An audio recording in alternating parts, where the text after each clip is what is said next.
Olá, Olá, tudo senhor bem? doutor, tudo bem? Muito gosto em tê-lo aqui conosco, né? Prazer. Mesmo que de forma virtual, né? Mas é sempre uma satisfação para a Escola Superior de Advocacia tê-lo aqui conosco. A Satisfação é minha. Escola Superior de Advocacia de Goiás, que tem essa proposta, né, de trazer aí, nesses tempos Bicudos. diferentes, né, trazer aí uma forma de levar também a educação jurídica e levar aí o entendimento do direito aos nossos profissionais, aos nossos advogados e advogadas do Estado de Goiás. Professor, mais uma vez, é uma grande satisfação tê-lo aqui conosco. A satisfação é minha, um prazer. Eu estava entrando no canal errado, estava tentando entrar no teu pessoal, né? Sim. É por isso Sim. que eu me atrasei um pouco aí, mas é uma honra muito grande. Obrigado pela oportunidade, obrigado pelo convite, conversar com o pessoal de Goiás, de Goiânia, da ESA, os estudantes, os estudiosos, os inteligentes, os não tão inteligentes. Enfim, vamos ver o que a gente consegue fazer num bate-papo aí sobre essa lei anticrime aí, trocar algumas ideias. Aliás, é o segundo do dia, né? Pela manhã, Sim. eu estive Senhor lá com o exterior. Rogério Sanches, aí, com mais de 4.500 assistentes, uma loucura. Mas parece que agora já não pode trabalhar, né, doutor? Mas aí o senhor está, né, de alguma forma, aí nos trazendo, né, a lume, o vosso entendimento. Eu estava até comentando antes da chegada do senhor doutor, o tanto que é importante os vossos ensinamentos, né? Eu não vou me refutar desse predicado, né, que o doutor está aí, com toda certeza, ensinando já, acredito que já uma segunda geração de estudiosos do direito penal no nosso país. E para isso, se o senhor me permitir, eu gostaria de narrar aqui de forma muito singela, né, o vosso currículo, né, o vosso percurso acadêmico profissional. Acredito que nós temos que, de alguma forma, trazer isso para os nossos espectadores, né, sobretudo aí por conta da importância que é para a Escola Superior de Advocacia de Goiás tê-lo aqui conosco, mesmo que virtualmente. Professor, o doutor César Roberto Bittencourt, doutor em Direito Penal pela Universidade de Sevilha, tendo sido orientado aí por uma das grandes mentes, né, contemporâneas do direito penal espanhol, e acredito eu que muito mais, não só da Espanha, né, mas também do direito penal latino, de um modo geral, né, que é o professor Munhoz Conde, procurador de justiça aposentado do Ministério Público do Rio Grande do Sul, advogado, professor convidado também de uma série de instituições de ensino no Brasil e também aí no exterior, com destaque, sobretudo, à Espanha. Um dos criadores e fundadores aí do programa de pós-graduação em Ciências Criminais da PUC do Rio Grande do Sul, sobretudo aí ministrando aulas no mestrado e doutoramento, a quem, se o senhor assim me permitir, gostaria de externar também os cumprimentos a dois diletos amigos que são professores, fazem parte do corpo docente desse programa que o senhor fundou, que é o doutor Fábio Roberto Dávila, quem tive a oportunidade de trazê-lo aqui em Goiás. Grande, fera. E também o Marcelo Ruivo, que é um outro Fala. amigo, que eu ambos fiz na minha estada aí na Universidade, da Faculdade de Direito da Universidade de Coimbra, e de alguma forma eu acredito que o senhor tenha sido aí o mentor, né? Mentor desses juristas lá Desde a graduação. no Rio Grande do Sul. E, enfim, conforme eu disse, para além aí de uma série de obras, né, que o professor tem, sobretudo no direito penal, enfim, eu acredito que é um grande professor, é aquele que nos orienta aí, sobretudo os estudiosos do direito penal da atualidade, né? Já acredito em 2 gerações, tenho certeza disso. Mas, professor, já feitas essas observações, eu gostaria de iniciar aí a nossa discussão a respeito do pacote anticrime, né? E eu sei que o senhor é um tanto quanto que vivaz, assim, tem um espírito muito crítico em relação aos institutos de direito penal e que, de alguma forma, até mesmo aí eu percebo que o senhor também já está discutindo a constitucionalidade da Lei 3.964, né, a lei anticrime. Inclusive, aí nós temos uma ação declaratória de inconstitucionalidade, em que o senhor está assinando ali, juntamente com a Associação Brasileira dos Advogados Criminalistas, e eu gostaria, e nessa oportunidade, gostaria até de saudar aí um dos colegas nossos aí aqui de Goiás, que representa essa associação, que é o Alex Neder. Mas eu acredito que nós temos aí um ponto, né, um ponto que poderíamos ser inicial dessa nossa discussão, que seria em torno do artigo 25 do nosso Código Penal, né, e sobretudo o seu parágrafo único. E aí eu queria saber as impressões que o senhor tem a respeito aí dessa legítima defesa, né, sobre os agentes de segurança pública. Será que nós não estaríamos aí, talvez, e aí o senhor me perdoe se eu estiver em erro, será que nós não estaríamos aí diante de um excesso ou talvez de um direito penal simbólico com esse parágrafo único? Pois é, nossa boa tarde a todos, satisfação aqui. Realmente eu me manifestei sobre isso e se vê que isso que foi aprovado na Lei 13.964, graças a Deus, é muito menos grave que o projeto inicial lá, que era realmente o projeto anticrime. Na verdade, esse projeto só ficou com o nome de Lei Anticrime para homenagem, porque do projeto anticrime mesmo ambicionado lá atrás, praticamente quase nada, né? E esse texto ficou muito mais com o projeto do ministro Alexandre de Moraes do que aquele anticrime. Mas, enfim, essa é a identidade. Se bem, essa inclusão, esse parágrafo único na definição de legítima defesa, eu digo que ela é absolutamente desnecessária, inócuo, supérfluo e inútil, para ficar só nesses adjetivos ali. Ou seja, ele é absolutamente desnecessário. Não tem nada a ver. Por quê? Porque se ler, para começar, ele já diz no início lá, observando os requisitos constantes do caput, o agente de segurança que agir repelindo injusta agressão atual e iminente, né, de alguém mantido refém na prática de um crime. Ora, essa é uma espécie de legítima defesa de terceiros que está inserido no caput, que diz repelir a agressão contra direito seu ou de outro. O outro é o terceiro. Por isso que todos esses adjetivos que eu disse, inútil, desnecessário, supérfluo, etc. Porque não tem sentido, não há razão nenhuma para estar. Na verdade, não é o agente de segurança que agiu nessas circunstâncias que estaria em legítima defesa. Qualquer do povo. Qualquer pessoa pode prestar esse auxílio, agir em defesa de alguém, estará dentro da legitimidade. Ora, a abrangência do conceito do artigo 25 é universal. Ele pode ser daqui um século que vai continuar atualizado, porque ele não deixou pedra sobre pedra. Ele é objetivo, não precisa e não deve ser subjetivo. Todos os requisitos constitutivos da definição de legítima defesa são objetivos. Mas ele precisa de elemento subjetivo. E algum crime não precisa de elemento subjetivo? Matar alguém. Quer coisa mais objetiva que isso? Mas pode ter um elemento subjetivo? O elemento subjetivo está na conduta de quem pratica a ação. A definição da ação, seja permissiva, seja proibitiva, não precisa conter um legítimo elemento subjetivo, a não ser que exija um elemento subjetivo especial do tipo, que alguns equivocadamente chamam de dolo específico, né? Na verdade. Pois bem, então, na minha avaliação, ele tem uma notícia, uma certa satisfação. O que acontece? Nesses últimos 2, 3 anos, sempre mataram, mas nesses últimos 2, 3 anos, a Polícia Militar tem matado adoidadamente, absurdamente, gente pobre, miserável, não pobre, todo mundo. Principalmente nas cidades do Rio de Janeiro, São Paulo, nas grandes capitais como um todo também, mas basicamente, principalmente nessas duas. Por quê? Exatamente, antes da licença de matar, os caras já matavam assim, imagina agora. Então, essa mensagem tem um significado negativo, ruim nesse sentido. Não que a polícia não possa matar em circunstâncias excepcionais, como essa que está dizendo aqui. Porque não pode é o abuso que acontece.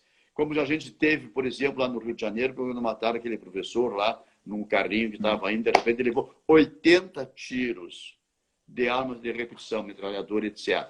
Pois bem, então alguém que não sequer percebeu que estava sendo massacrado. E depois, quando ele aparece, quando traz o comandante, vai dizer, não, mas ele, na verdade, agiu em legítima defesa, usando moderadamente os meios necessários. Fica mais grave, tão grave quanto a ação daqueles agentes policiais, quanto a declaração dos superiores. Por quê? Olha, usou moderadamente os meios necessários. Em primeiro lugar, é preciso existir uma agressão para você repelir. Claro. Não houve agressão. Mas isso demonstra mais uma coisa que me preocupa muito, é que os agentes policiais eles não têm noção do que é o meio necessário. Essa é uma questão. Em primeiro lugar. Em segundo lugar, o uso moderado. Tá. Tudo bem. O que é meio necessário para o meninado que está ouvindo aí? Meio necessário é o adequado, é proporcional. Mas mais do que isso, o meio necessário é um meio disponível nas circunstâncias. Porque se eu tiver só um canhão, se o cara vem ver um trator passando por cima de mim, eu não tenho outra coisa. Eu uso o que eu tenho. Mas daí vem a importância do segundo elemento, moderadamente. Ora, se eu tenho armas, 11 policiais, agentes de segurança pública, armados até os dentes, desferem conjuntamente em alguém que está passando num carro, mais, porque na verdade isso aqui chega a quase 200 tiros. Mas foi feito a 80 tiros em alguém desarmado que não percebeu que estava sendo agredido. Ora, isso não é usar meio necessário e muito menos usar moderadamente. Então, eu tenho realmente essa preocupação, essa crítica, que na verdade já estão falando em alguns lugares por aí, tentando definir as coisas, dizendo assim que não, o caso seria de legítima defesa genérica e a outra seria específica. Já começa justamente a criar bobagem. Justamente esse que é o meu questionamento, professor. Será que nós não estaríamos aí criando conceitos desnecessariamente, né? E nós teríamos que utilizar aí daquela expressão, né, da navalha de Ockham, né? Os conceitos não devem se multiplicar desnecessariamente.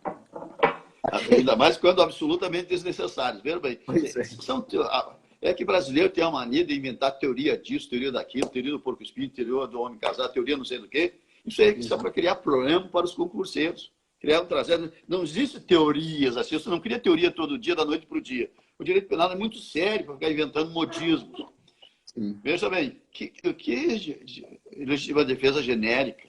É legítima defesa, é a definição por excelência de séculos pelos séculos, amém. Desde a antiguidade existe o Instituto da Legítima Defesa. Eu acho que é o Instituto Jurídico mais longevo, assim, mais antigo.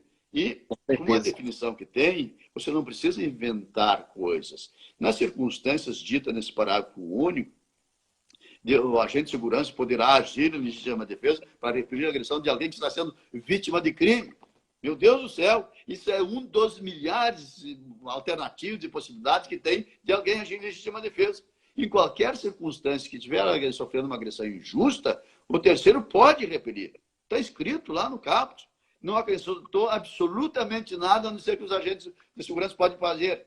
Ora, os agentes de segurança não precisam desse dispositivo para poder fazer. Está no caput.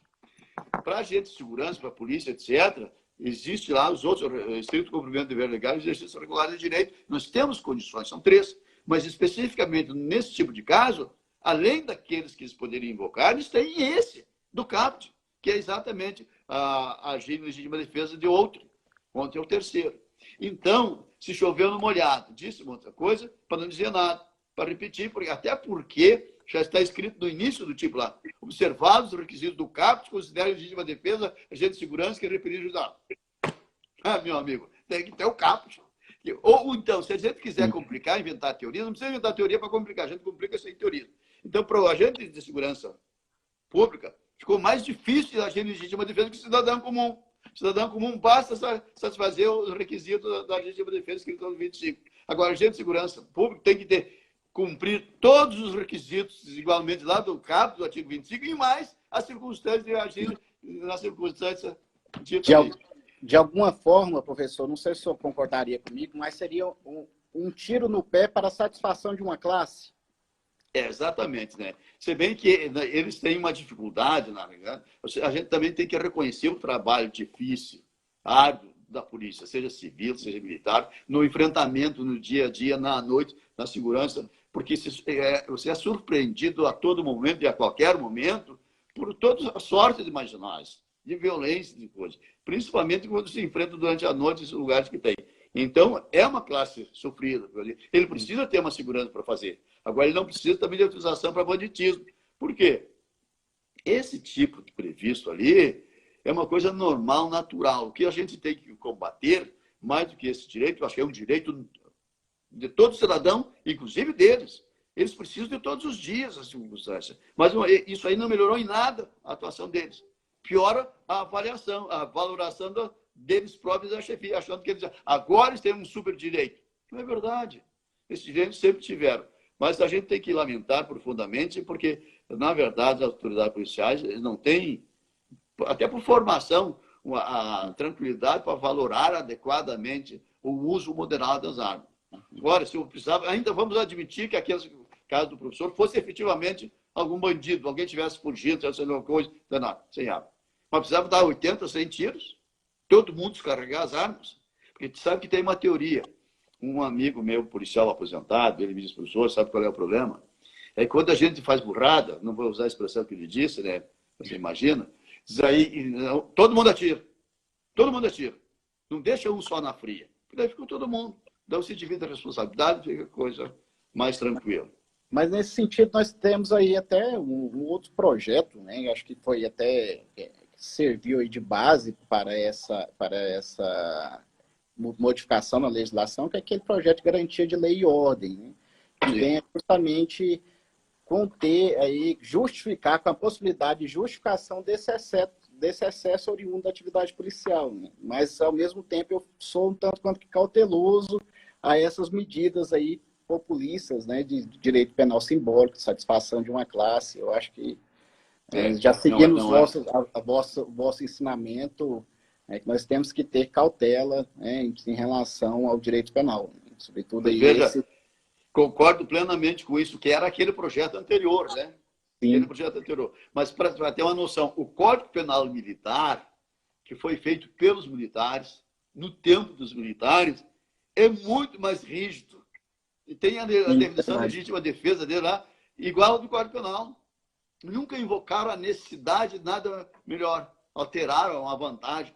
Por quê? Você não pode inventar legítima defesa de acordo com o titular da legítima defesa, com o titular que vai invocar esse direito. Não pode ser de acordo com determinados contextos sociais que podem acontecer. Não, ela é universal, não estou dizendo no mundo inteiro, mas também seria no mundo inteiro. Aqui no Brasil, para qualquer circunstância, que usar moderadamente os meios necessários, repelir a justa agressão própria ou de outro.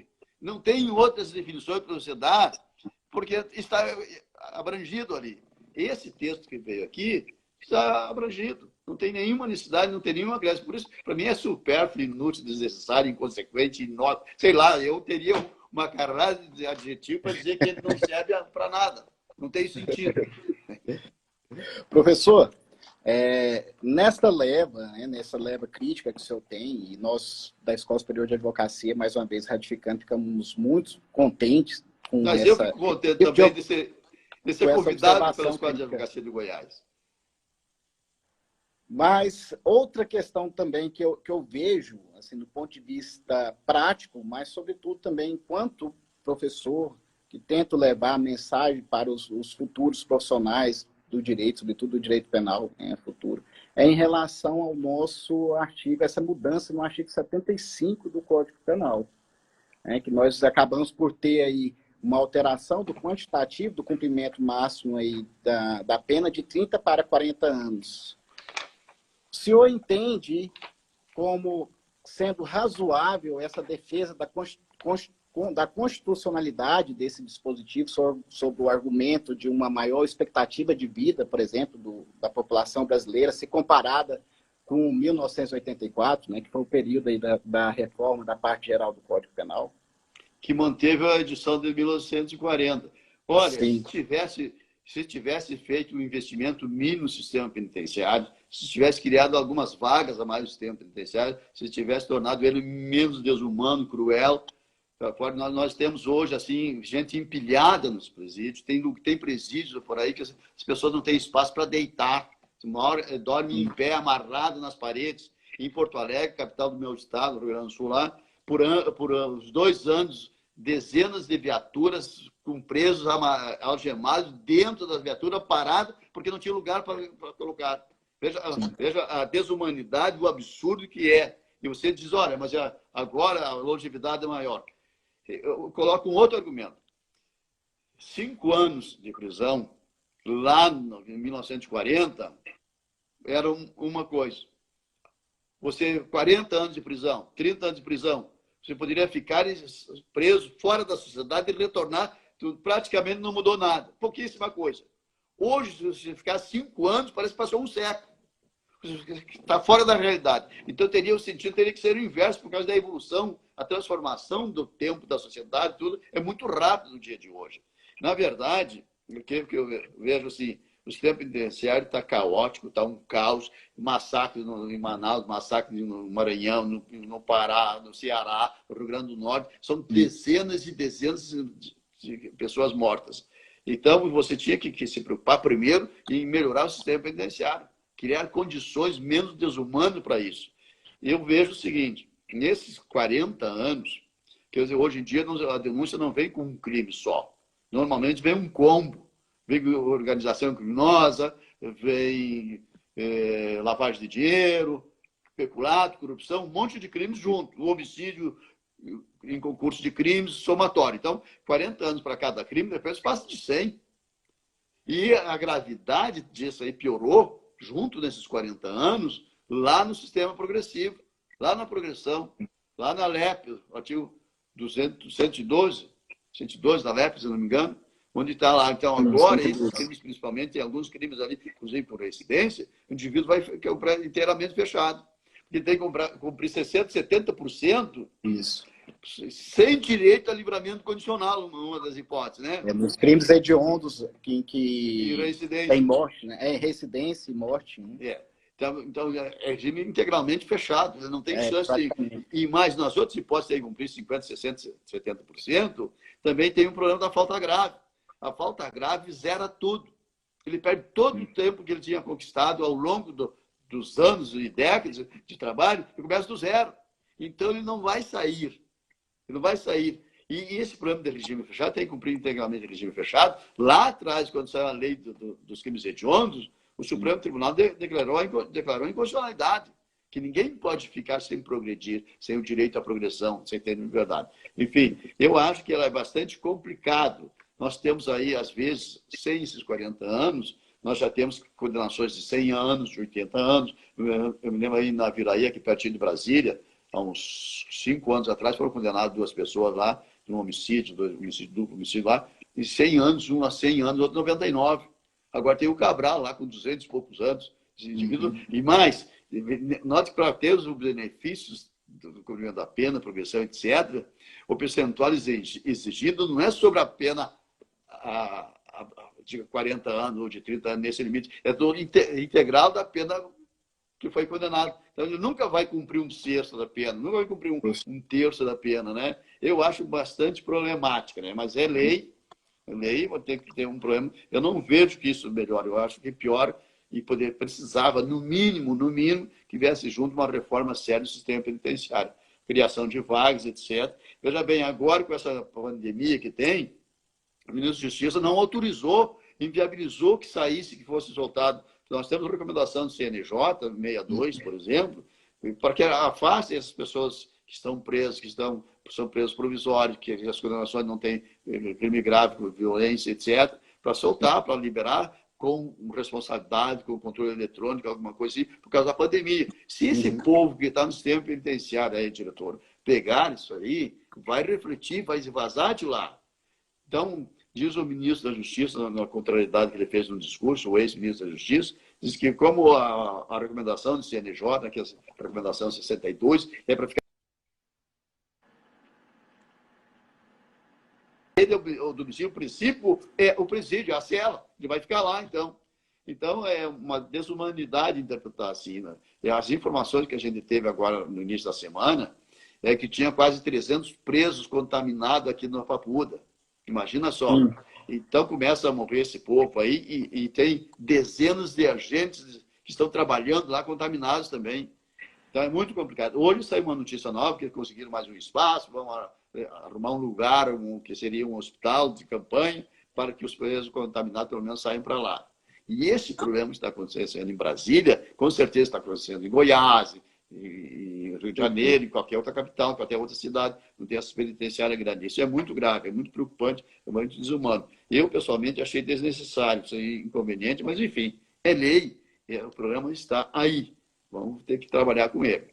Professor, quando eu vejo essas formas com que essas legislações são fabricadas, são colocadas aí para a sociedade brasileira, né, eu acabo por perceber muitas vezes que aqueles ensinamentos de List, né, do direito penal total, né, daquela Gesamtstrafrechtwissenschaft, parece que cai por terra, né? Parece que ninguém estuda criminologia, ninguém estuda política criminal e já reporta tudo isso para o direito penal, e aí os aplicadores que se virem não veem as consequências de toda essa modificação na legislação. E eu vejo até mesmo aí um problema em relação à súmula 715 do STF. Nós teríamos aí um grande problema em relação a essa súmula 715. Para começar, ela vai ter que ser retificada. Né? Isso, pois é. Tem que ser revista. Né? Concordo também. É preocupante, né? Porque a situação muda com o evoluir dos tempos, e determinadas súmulas também ficam preclusas, digamos assim, né? A realidade é outra. Professor, continuando então com a nossa conversa, eu gostaria que o senhor trouxesse para nós, aí, sobretudo, né, focado especificamente no mundo advocatício, da advocacia criminal, acho que uma questão que ganha muita discussão gira em torno do artigo 51, né, do Código Penal, essa modificação trazida aí, em relação à competência para a execução da pena de multa. Às vezes, professor, a minha pergunta pode até parecer ingênua. O senhor até me perdoe pela minha ingenuidade. Mas poderá, por exemplo, o juiz de execução já executar de ofício essa pena-multa? Ou será necessário, por exemplo, a manifestação do Ministério Público? E mais do que isso, e aí eu reporto uma outra questão para o senhor também. São 3 questões, mas eu primeiro gostaria que o senhor me respondesse essas duas. E, por exemplo, na omissão do Ministério Público, porque lá nós temos a observação, lá no final do artigo 51, né, que é reportado aí a dívida ativa para outro agente público. E aí, na omissão do Ministério Público, por exemplo, um outro órgão da Fazenda Pública o procurador do Estado poderia executar essa pena-multa? Como que fica isso? Qual que é a natureza jurídica desse artigo 51? Pode dar o nome que quiser, pode arrumar o adjetivo que preferir, mas a consequência jurídica do crime é a pena. Pena de multa é a consequência jurídica do crime. Pode o fato de chamar que é dívida ativa, que é dívida de valor, não altera em nada a substância. Ela continua sendo consequência do crime. Só tem um titular para executar a consequência do crime, que é o Ministério Público. Mas vamos pelo começo, então. Isso começou lá com aquela lei do 9.268 de 96, que estabeleceu que era dívida de valor. E aí, amigo, começou um pandemônio, né? O Ministério Público não queria executar porque ela era irrisória, não tinha valor nenhum, não tinha nenhum sentido. Então, como dívida de valor ia aplicar as normas da Fazenda Pública, se inventaram a história de, bom, isso aí tem que ser agora com a Fazenda Pública. Eles que vão executar. E mais, executar já é dívida de valor, então tem que executar a Fazenda Pública e escrever em dívida ativa. Escrever em dívida ativa. Por que se escreve o débito tributário em dívida ativa? Por uma razão singela, é que judicialmente só pode executar 2 coisas. Um título judicial e um título extrajudicial. Essa certidão de inscrição em dívida ativa é um título extrajudicial. Ora, se eu tenho o título judicial, que é a sentença condenatória, que é muito mais garantia, muito mais segurança, tem menos questões para enfrentar do que o título extrajudicial, por que eu tenho um título judicial na sentença e eu vou transformar num título extrajudicial com menos valor para inscrever em dívida ativa? Daí você vai, bom, dívida ativa, quem é que postula a inscrição em dívida ativa? É o procurador da Fazenda Nacional. Foi para ele e diz, mas eu não tenho atribuição. Essa atribuição não é minha. Eu tenho uma lista de atribuições numerada na lei, então, assim, em todas elas não aparece isso. Eu não posso fazer. E se ele não faz, nunca fez, Não vai fazer. Então, eu fiz uma consulta, fez um parecer, que não é competência minha, não tem para escrever. E se pudesse escrever, qual é o destino da pena de multa? Fundo penitenciário. Se ele pudesse escrever lá como dívida ativa, ele deslocaria essa verba do fundo penitenciário para o fundo da União, extra orçamentário. Aparecia lá, extra tributário. Então, esse seria para lá. Então, você desviaria ainda. Mas não é nada disso. Nunca foi. Quer dizer, eu continuei dizendo, desde 96, sozinho praticamente, que a competência não alterou em nada, absolutamente nada. Não altera a natureza da pena, da infração penal, nem afasta a titularidade dos juízes das execuções, e muito menos do Ministério Público. Qual foi a razão da existência da transformação, isso em dívida de valor? Singelo, simplesinho. As pessoas não têm memória. Foi para impedir a conversão, o não pagamento em pena de prisão, como antigamente se fazia. Então, bom, tá bom, então é dívida de valor. Esquece disso. Não tem que converter em prisão. Não pode converter em prisão. É simples assim. Pois bem, eu fiquei batalhando a vida inteira, porque tenho a minha ideia, e eu estava sozinho. Jurisprudência, a doutrina de jurisprudência é tudo majoritário, no sentido contrário. Eu, na doutrina, sozinho, acompanhado de duas figuras que eu sei. Juarez Cirino dos Santos e o Checairo. Sérgio Salomão Checairo, igual sempre escreve junto. Tem a mesma posição. Que é a verdade. Não mudou absolutamente nada. Eu tive hoje, às 11 horas, uma live com o Rogério Sanches. Aliás, 4.500 pessoas acompanharam, né? Assim, daí, ele diz, não, o Rogério diz, eu digo para a minha turma, o César venceu. Ele estava sozinho nessa história, porque o que acontece? Agora sai a lei e vem e diz, realmente aqui, transitado em julgado, sentença condenatória, a mesma coisa. A multa será considerada pena de valor, aplicáveis às normas relativas à dívida ativa da Fazenda. Mesma coisa. Só disse o que eu dizia sempre. Olha, para pararem com essa discussão, é dívida de valor, mas o juiz competente e a juíza da vara criminal, vara de execução. Então, a competência sempre para executar, transitar em julgado, a multa será executada perante o juiz da execução penal e será considerada dívida de valor. Ora, eu tenho a impressão que quem elaborou o projeto de lei gostava de mim. Pegou a minha ideia e diz, olha, o César tem razão. É dívida de valor, será escrita, será executado pelo juiz criminal e com as normas lá da dívida ativa, as normas da Fazenda Pública. Então, aí tem um problema. Agora, quem é que vai executar? Não vamos mais discutir, né? Tá, já está definido. Então, é o promotor de justiça que atua junto com a vara de execução federal, execução criminal. Agora, se o Ministério Público não fizer, não falando, não, agora vai para a Fazenda. Espera um pouquinho. Espera um pouquinho. Sabe que a Fazenda não tem o que fazer? E por que o Ministério Público, que é titular, não vai fazer? Porque tem obrigação legal e institucional de fazer.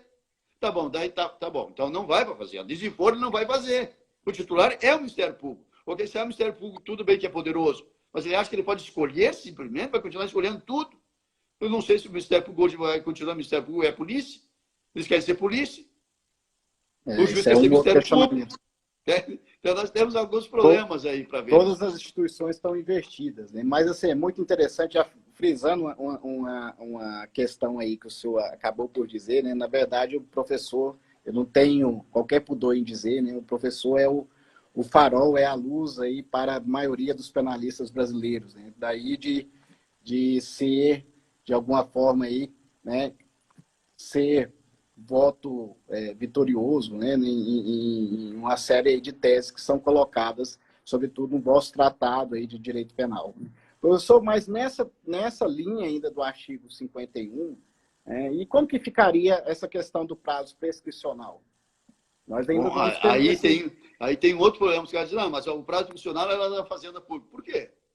Por quê? Não, o que diz ali, será considerado dívida de valor, aplicáveis às normas relativas à dívida ativa da Fazenda Pública, inclusive no que concerne às causas interruptivas e suspensivas da prescrição.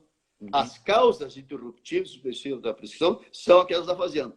A prescrição é aquela do Código Penal. Ela não mudou em nada. Os caras continuam tentando buscar alguma coisa para mudar. Por quê?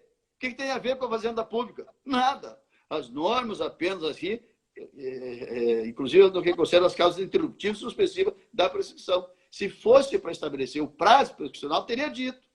Nós temos o prazo prescricional do Código Penal. Esse é o prazo normal. Não pode alterar, não tem nenhum sentido, nenhum fundamento, nenhuma razão para isso. O prazo da prescrição da pena de multa continua sendo o mesmo previsto lá no nosso Código Penal. Está lá no artigo 114. Né? Pois bem, agora o importante nessa situação que tem ali é que, para mim, é muito importante, é a forma de fazer o cálculo da pena de multa. É triplo. É um sistema triplo. Só que não é aquele sistema do artigo 68 lá do Código Penal. Não é aquele. Aquele lá, exatamente para as 59, depois as agravantes e atenuantes, depois as majorantes, isto é, as causas de aumento. Né? Ora, nas penas de multa não tem causa de aumento, não tem majorante, não tem agravante. Por quê? Vamos lembrar como é que era o Código. Então, o Código estabelecia pena de tanto a tanto de prisão e de tanto a tanto de multa, naqueles casos que cabia multa. Ele estabelecia a quantidade de multa de acordo com a gravidade do crime. O sistema de multa superou isso, afastou, não tem mais importância. Né? Então, passa a ser, de uma forma diferente, é a gravidade do crime que vai estabelecer. Então, ele tem previsto nos tipos penais que aplicam multa, especificamente, pena de prisão de tanto a tanto e multa. E multa, e multa. Pois bem, agora, como é que você faz esta execução? O sistema trifásico. Mas é um sistema trifásico da própria multa, da própria pena de multa, que tem o seu próprio sistema. Está dentro da lei. Por quê? O artigo 68 se aplica lá para as penas de prisões, porque eu tenho 59, tem agravante de atenuante para fazer a segunda operação e tem a terceira operação das causas de aumento. Isso não existe no sistema de as-multa. Acontece o seguinte, nós temos o artigo 49 e 52, que estabelece todas as normas do seu próprio sistema de as-multa, além do artigo 58 e 60. Então, nós temos a seguinte situação. Temos 3 fases de aplicação da pena de multa. Tem o seu próprio sistema previsto no Código Penal. Primeira fase, artigo 49. Tá? Você tem que encontrar a quantidade de dias multa entre 10 e 360. O mínimo de 10 e o mais de 360. E para encontrar a quantidade de dias multa, você examina todos aqueles elementos, a gravidade do crime, lógico, primeiro, aqueles elementos do artigo 59, as agravantes e atenuantes, casos de aumento e de diminuição, que existir. Esse combo, tudo está na primeira fase para você encontrar a quantidade de dias multa de 10 a 360. Encontrado a quantidade de dias multa examinando esses aspectos, você passa na segunda fase. O que faz na segunda fase? Nesta segunda fase, você vai estabelecer o valor do dia multa, considerando a situação econômica do réu. Então, você vai fazer uma avaliação do quanto esse sujeito provavelmente ganha por dia. Então, nessa circunstância, com a capacidade econômica do réu, você vai estabelecer o valor do dia multa, de 1/30 do salário mínimo até 5 salários. Este é o valor, este é o sistema para você encontrar. Claro, você tem que apontar pelo menos 10 dias, então 10, 30 avos, né, do salário mínimo, 1/3, e até 5 salários mínimos. Essa é a segunda fase para estabelecer o valor do dia multa. Mas tem a terceira fase, que nem sempre é necessário. Como também lá no 68, se não tiver majorante e minorante, não tem a terceira fase. Aqui na pena de multa, se o indivíduo, por exemplo, tiver aplicado o suficiente na primeira fase a quantidade de dias, na segunda fase o valor do dia multa até 3 salários mínimos, até 5 salários mínimos, né? Bom, esse é o valor. Mas você pode achar que, pelas circunstâncias do réu, isso pode ser pouco, porque a condição é mais grave, e é um cidadão que tem muito dinheiro, que ele pode muito mais, então se faz a terceira fase. Nesta terceira fase, tu vai fazer, então, examinar as circunstâncias econômicas do indivíduo, que podendo elevar até o triplo. Em vez de 5 salários mínimos, você pode elevar até 15 salários mínimos por dia. Mas nota que você não tem chance, não tem oportunidade para fazer aumento de dias multa.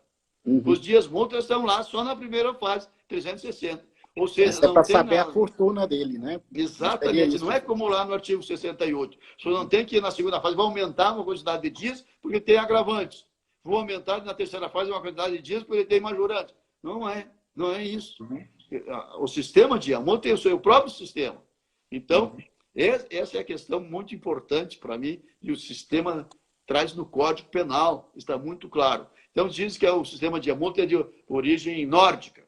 Não é. Não é, nunca foi. Tem uma, eu citei até no meu doutorado, a falência pela prisão, que é uma escandinava, em Kelly, que ela diz que o sistema de multa não é o sistema nórdico. E alguns argentinos antigos, eles disseram, olha, o sistema de multa é brasileiro, não é nórdico. E nós negamos a paternidade. O que acontece? Dizem que a nórdico, o Tirán, lá em 1916, inventou um projeto dele que aplicava esse sistema de multa. Acontece, diretor, que em 1830, o Código Penal brasileiro, o primeiro código do Império, estabelece o sistema de multa.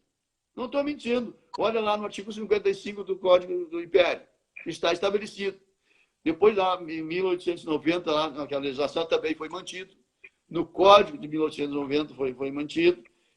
O Código Penal de 1940 é o único diploma legal codificado do Brasil que abandonou o sistema.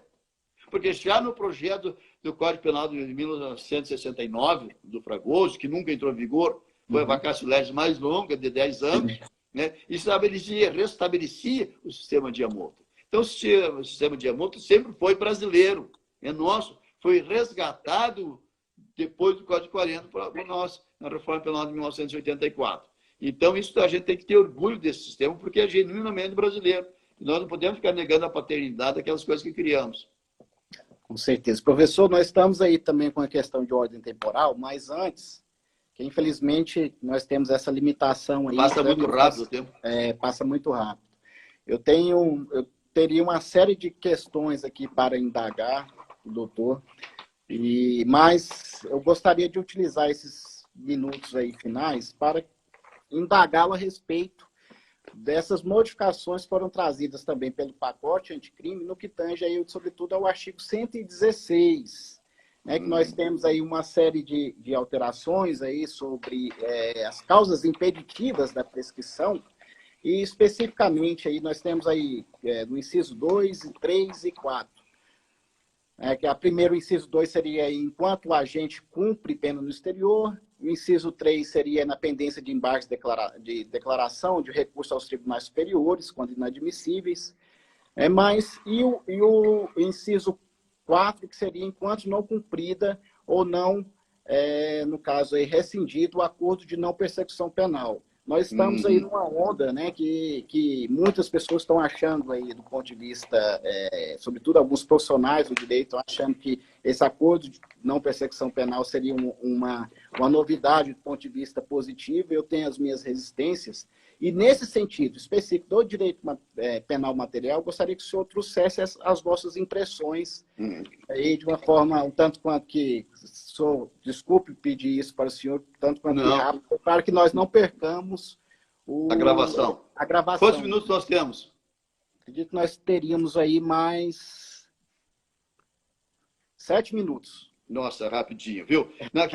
Aquele inciso segundo, então, lá, acrescentando, lá, enquanto o agente não cumpre pena no exterior, só mudou o estrangeiro. Era estrangeiro, a gente mudou para o exterior, então não alterou absolutamente nada. Quanto ao terceiro, na pendência de embate de declaração de recursos dos tribunais superiores, quando inadmissíveis. Só para ter prazo, bem rapidinho aqui. Acontece o seguinte, você pode ser admitido e negado. Esse não tem problema.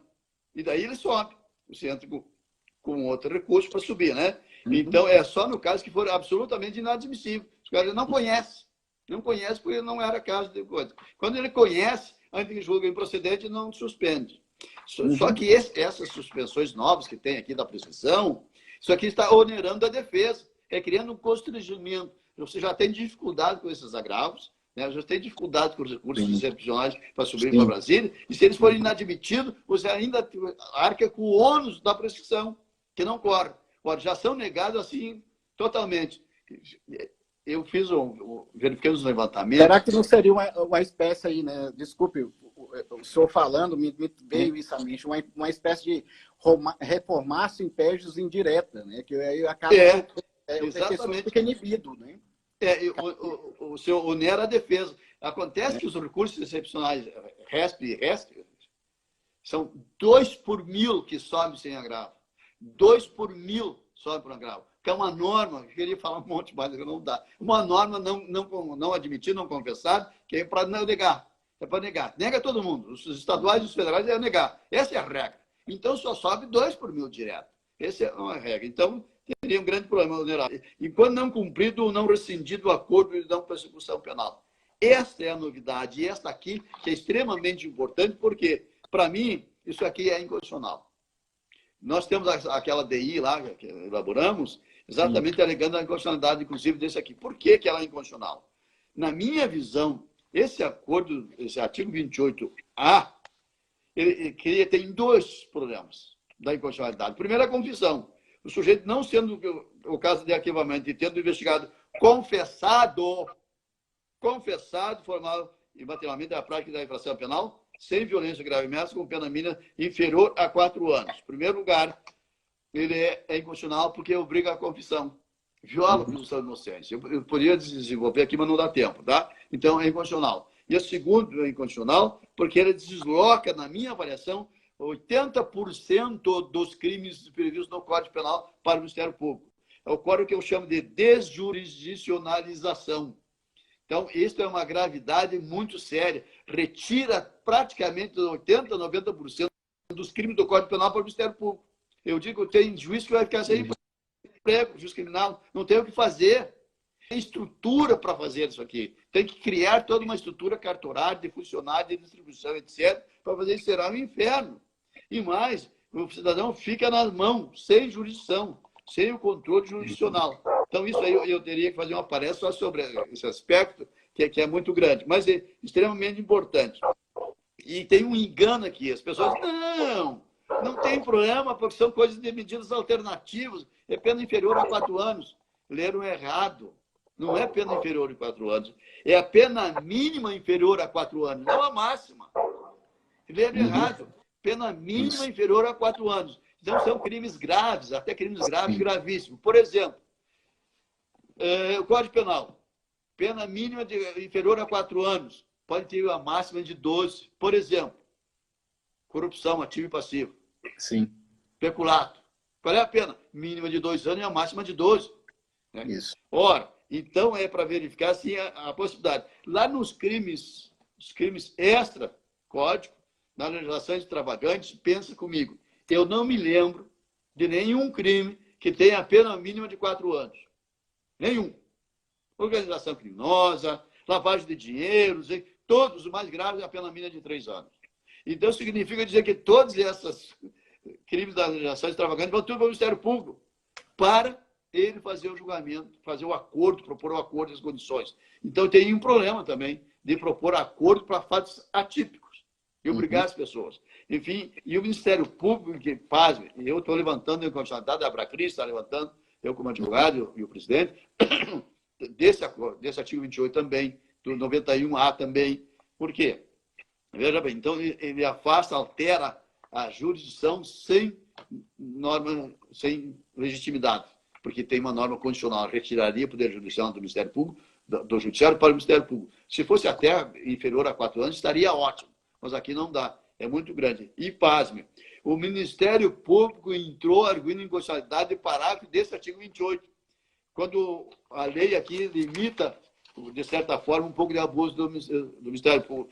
O parágrafo 5º, se os juízes considerados inadequados e insuficientes ou abusivos das condições propostas da não persecução penal, devolverá ao Ministério Público. Então, o Ministério Público não quer essa conferência do juiz, isso é inconstitucional, está invadindo o poder do Ministério Público.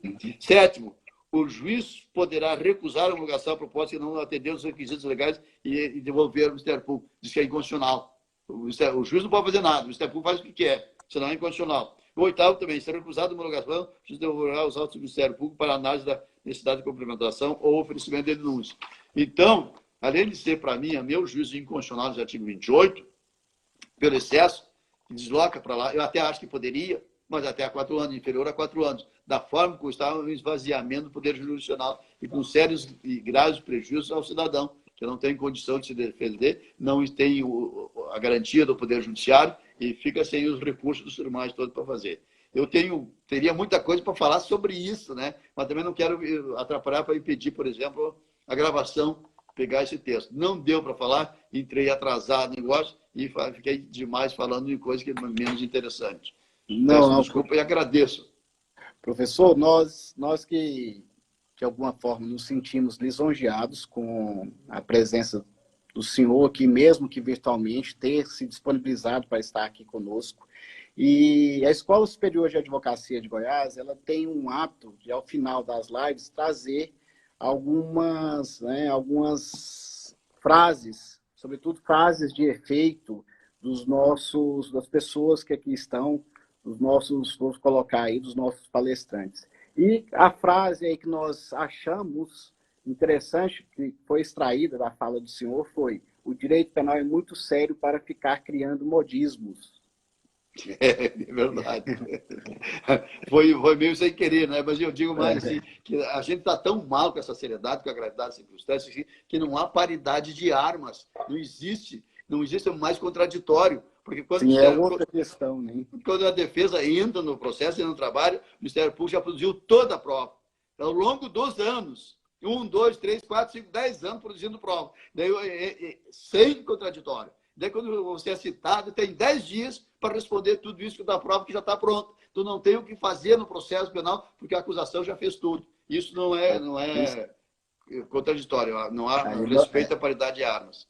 Então, nós temos aí uma outra frase também, né? Que não há paridade de armas entre acusação e defesa. É verdade, porque quando o processo inicia, né? De alguma forma, quando o processo já inicia, já produziu toda a prova, mesmo que sigilosamente. Seria mais ou menos esse sentido, né, professor? É verdade. A gente não quer perder o tempo, porque falando demais é muito pouco. Eu perdi 5, 6 minutos na entrada, aqui eu estava entrando no canal errado, e tanta coisa para falar, e falando demais em determinados pontos, e falta outros, que seria interessante, muito interessante, principalmente quem estuda, tem informação aí. Na verdade, nós temos o livro está saindo aí, está atualizado a edição de 2020 do tratado, com toda essa lei, inclusive aquela do suicídio. E também tem um livro, Reforma Penal, era para estar chegando agora, vai chegar lá para o final de junho, por causa da pandemia, que é examinar todas as alterações da lei, das duas leis. Está junto aí. Infelizmente, atrasou tudo com essa pandemia, né? Agradecendo a oportunidade. Professor, mais uma vez, nós que agradecemos.